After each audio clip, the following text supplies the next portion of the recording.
was this fourth pole of the season? Very, because I think it's probably been, like everyone's seen, the closest build-up, FP1, FP2, FP3. I think we just looked as good as the others, nothing more, nothing less, honestly. So yeah, just expected a tough qualifying, and it was for sure.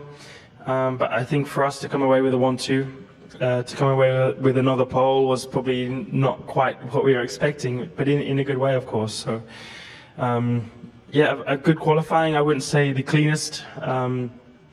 Just difficult to put laps together around here, and when the margins are so small, you try and go for everything, but you can also pay a price, you know. So risk reward in a lot of corners, but I think the risk that we had through it and the setup changes and things we made into qualifying seem to have made a good amount of progress, and we seem very quick.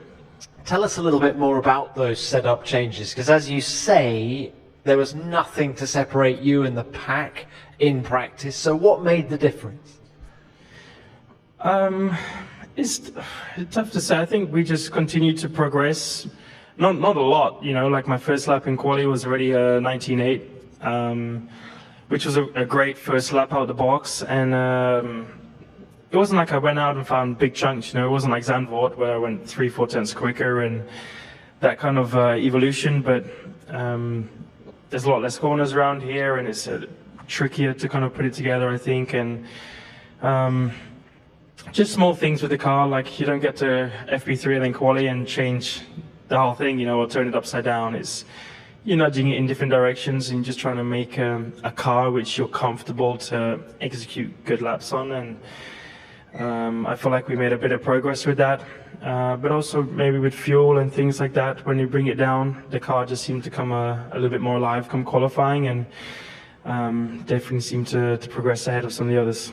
You got quicker and quicker in Q3, yet you said a minute ago that your second lap wasn't the best. What was the issue with that? It just didn't feel like a nailed lap. You know, I think all of us as drivers, when we go out in quali, you just want to put together a perfect lap. You know, you want everything to flow, and I tried pushing the braking a bit more for one, and I actually got one so much better.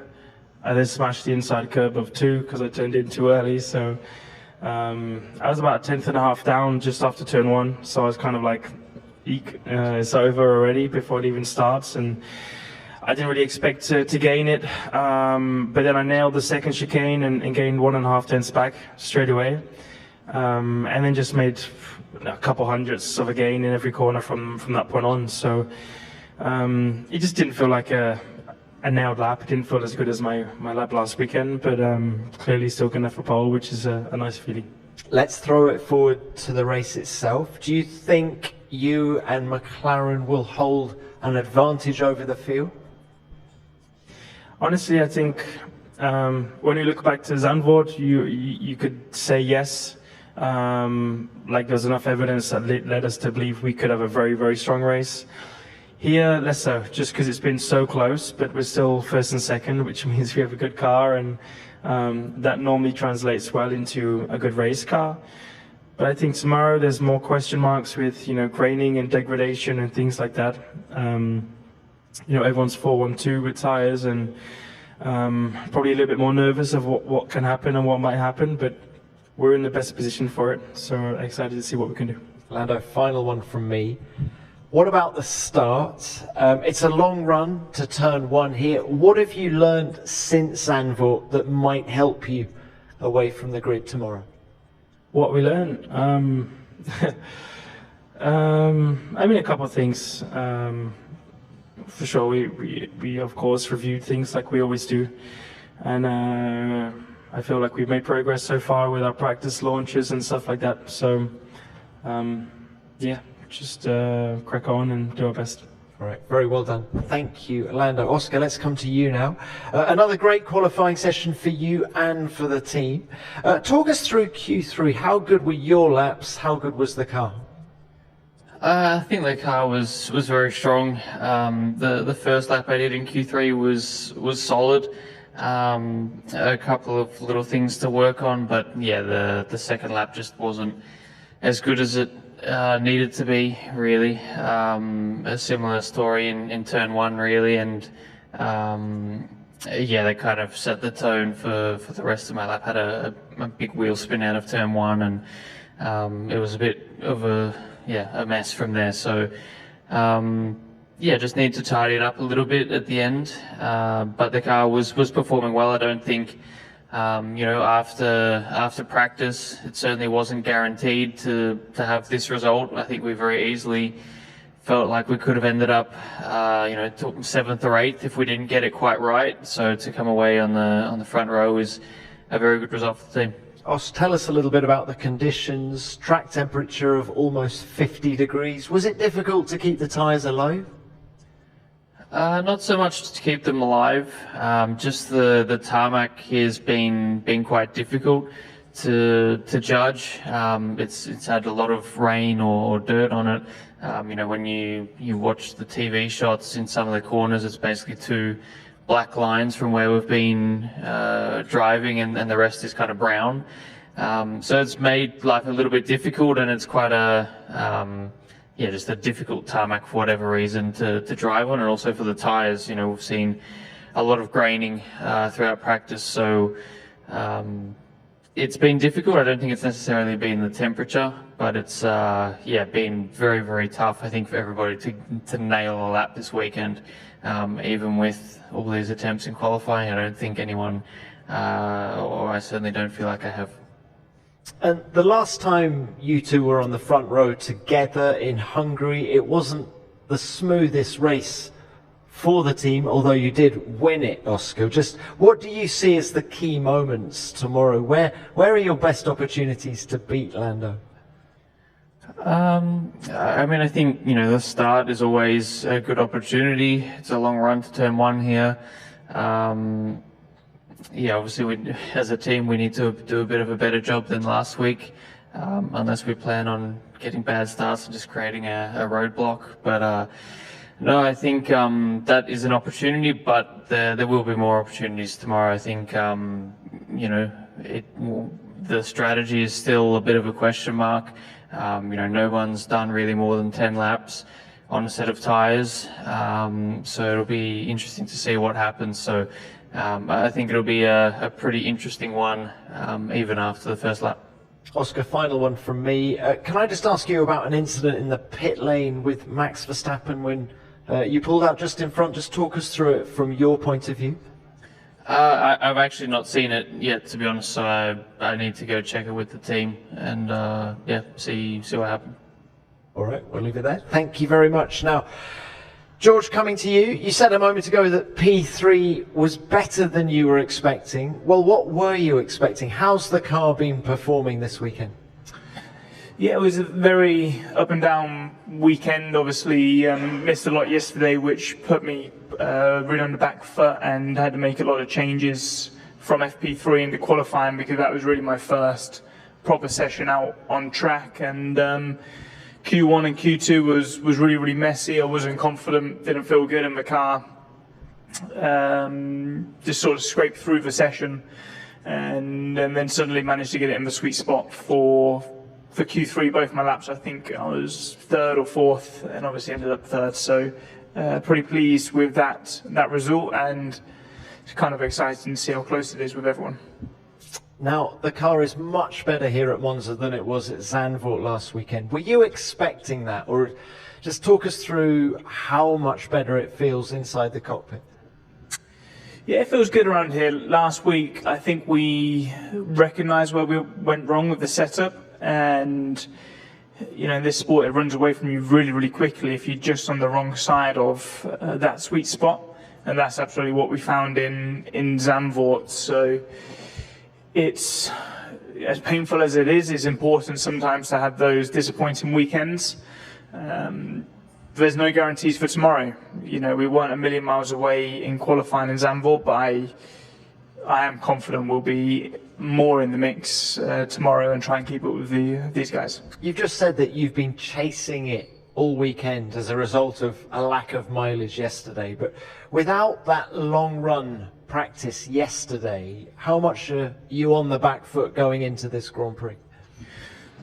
I mean, I don't really know what to expect because I've just not really done the laps, to be honest. So I'll just have to trust my instincts and go from there really and adapt on the fly. So as I say, I'm really pleased to be lining up P3 after the day we've had, and the car definitely seems to have potential.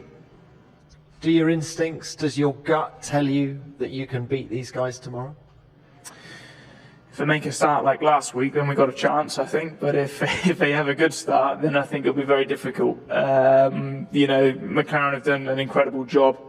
These recent races, they are the team to beat.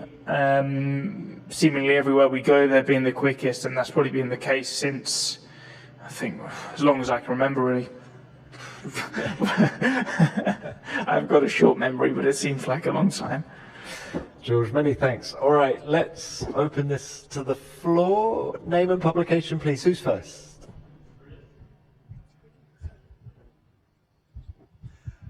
Alex Cowan-Lucas, Autosport. Same question to the two McLaren drivers, please. How much do you think that the upgrade work that the team has done in the last few weeks has really contributed to this result today, given that previously Monza was quite firm Red Bull territory in London? You sat here the other day and recalled how tough things were for McLaren here last year. Thanks. Not much. Simple way of putting it. For sure, every little counts, and we've definitely been taking some smaller steps forward. But some of the upgrades we had have been track specific. You know, the rear wing that we had, which was the main part of the upgrade last weekend. We don't have it again here, so it's not like what worked perfectly well there works here, you know. So we had that, but we also had the rear wing again this weekend. So specific things, but it's not like revolutionized the car or made the car feel like it's a lot better. It's just a bit more efficient and smaller things, but those smaller things really, you know, they make big differences in the end. And you know, if you have one or two smaller snaps over a single lap, you can gain half a tenth, 1/10 quite quickly because the tires are in a better condition, the temperature's less, and things like that. So they've definitely helped. I think less than maybe what people expected, like a lot of parts, but nothing which was like, now we're going to be 3/10 quicker all of a sudden, you know. So steps forward, but we need more still, as well as we're doing. We need more. We believe we can do more, and I think you know, when you go to our debriefs and stuff, there's plenty of stuff that Oscar and I complain of, and still want to, and would like to be improved, and we're working hard to continue to try and do that. Yeah, not much to add really. I think you know, the baseline of the car was really kind of set earlier in the year, and we've just been able to gradually improve it a bit. Yeah, you know, it certainly wasn't the same kind of upgrade that vaulted us up the order last year or earlier this year. It's really small things. So I think just the underlying performance of the car is very strong. But when the field is so tight, like it is at the moment, every little bit counts, like Lando said. All right, thanks both. Who's next, please? Luke Smith from The Athletic. Lando, I appreciate you're taking things race by race at the moment, but with Max down in P7, were you surprised to see him that far back, and how much is tomorrow an opportunity to inflict some damage on him in the championship fight? Yeah, for sure, it's a good opportunity. I mean, I expect him to go through and probably be behind us quite quickly. Their race pace looked very strong on Friday.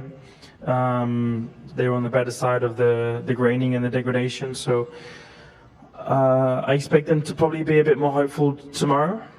For some reason, they just didn't seem to take those steps forward through qualifying. He still seemed quick, like even Q2. He, was right there and ended up quicker than me, even on a used tire. But clearly, and even his gap to Perez wasn't as big as what it normally is. So I don't know if he just struggled more with something or just didn't put good enough laps in. But yeah, it'll be for a reason, I'm sure, and yeah, we need to try and make the most of that. Okay, thank you. Next, please. Yep. Hello, very quick, shout to Focus Magazine. We are all on red territory, and I have question for all of three of you. Are you ready for some negative emotional outbursts from the fans? It's quite tough sometimes to see all people against you, and can we expect some fairness? You're not in red, but you still maybe can win the heart. Thank you. No, I mean, I'm sure Ferrari fans want Ferrari to win, but yeah, I don't know.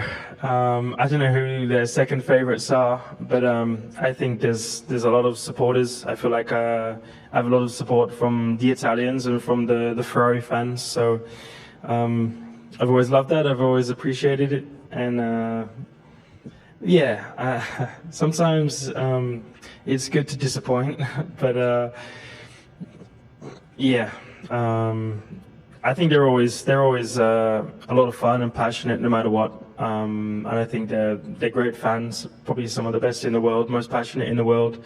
So I don't think any of us would think like that.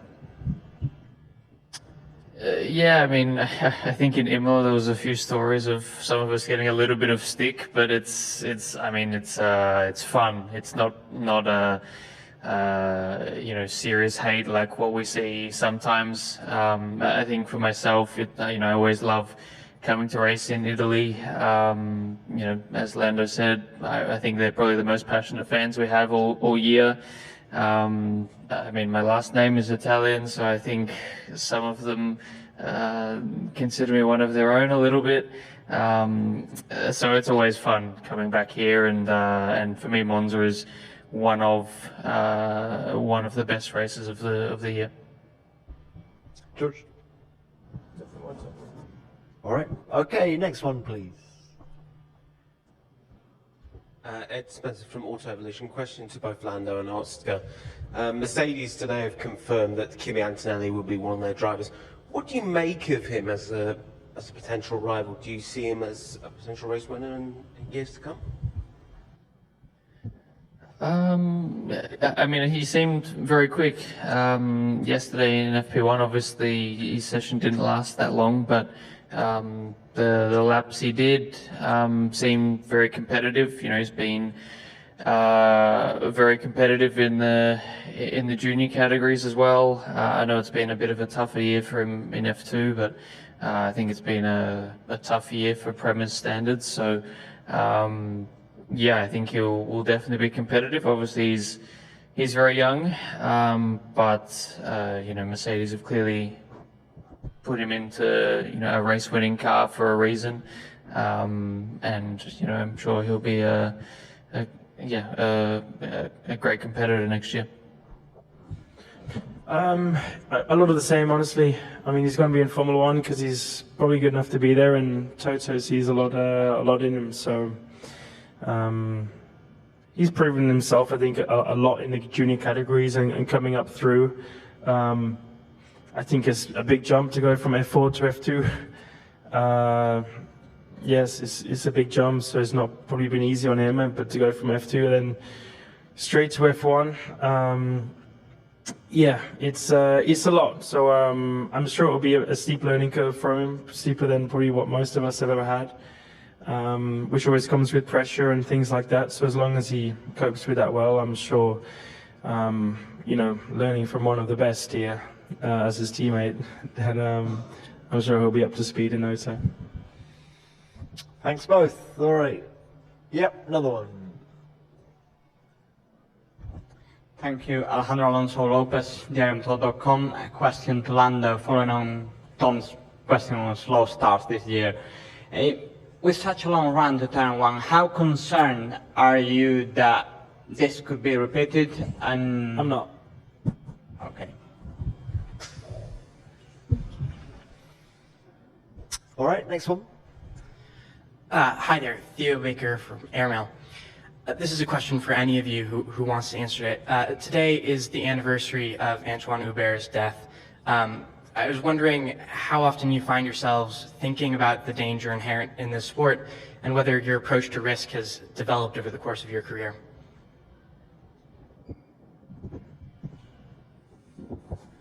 I mean, I think, in my, personal experience, I think of it very, very little. I think if you're consciously thinking about the dangers of the sport, then, you're not giving your full attention to trying to drive fast and trying to win. So I think as soon as that starts to creep in, it's obviously not a great sign.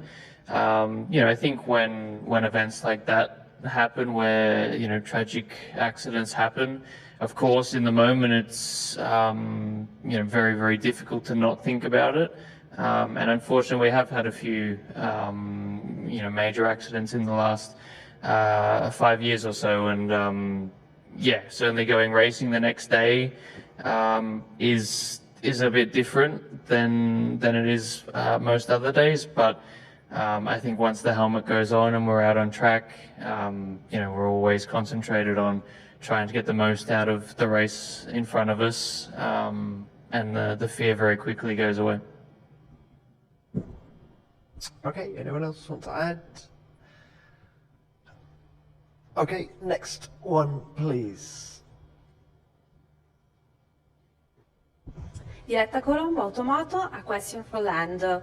How important is this pole for you to keep the momentum going mentally after Zandvoort?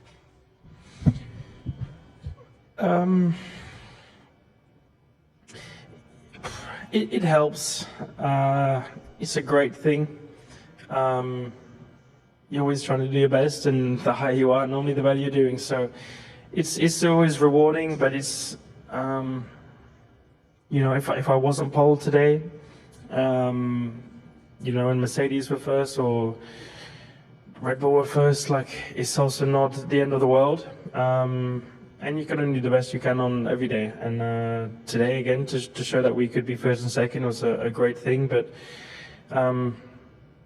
it's everything's important at the minute for me. Every point, every position is crucial, and that's the way we have to work till the end of the season. But kind of like we covered last weekend, it's not like I have to do this and I have to do that and I need to do it.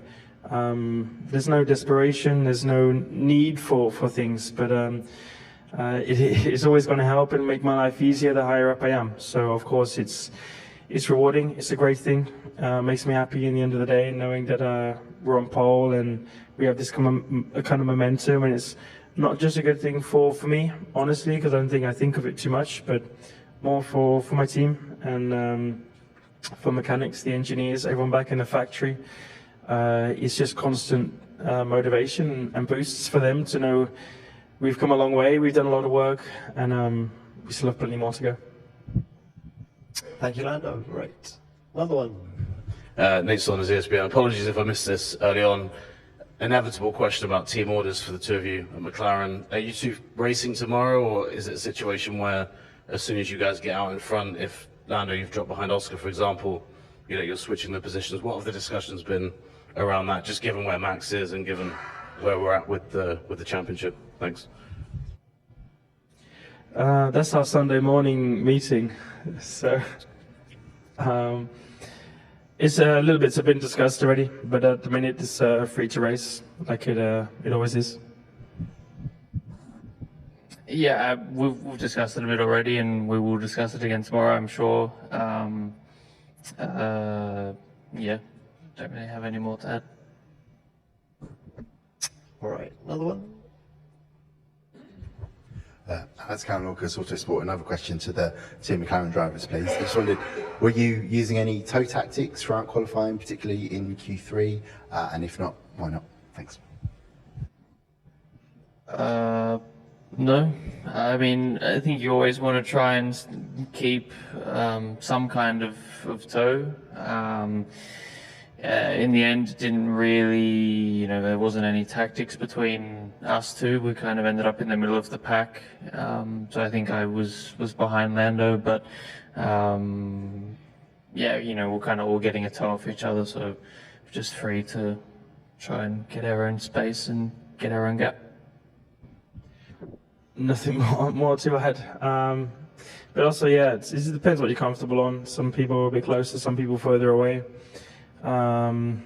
Also, with even at Q3, I had 2 cars ahead, Albon and the Haas, I think. So just avoiding yellow flags and things like that, not because I think they would have caused them, but some people have a higher chance of causing yellow flags than others.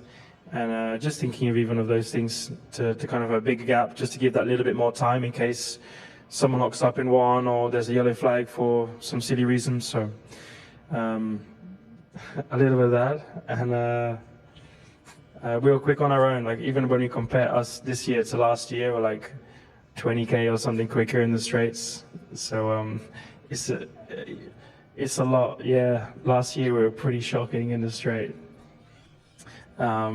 Which came as a bit of a surprise, but it shows the difference of when you're not prepared to when you're prepared for a race. Where we were last year to where we are now. Okay, any more? Yes. One very difficult question for George. Kimi damaged your car pretty heavy. How difficult is to repair it, and how difficult is to put it back online to your taste for this qualifying? Thank you.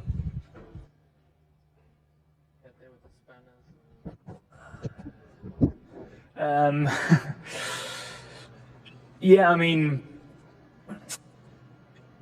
obviously we've lost quite a few parts, so fingers crossed Lewis and I don't do any further damage. Otherwise, we'll have to revert back to some of the old parts, unless we can get some new pieces made in the interim. So it's not the end of the world as long as we both don't do any further damage. So as it stands, we don't have any spares of our upgraded stuff. Thanks, George. Any more? No more? We'll leave it there. Very well done today.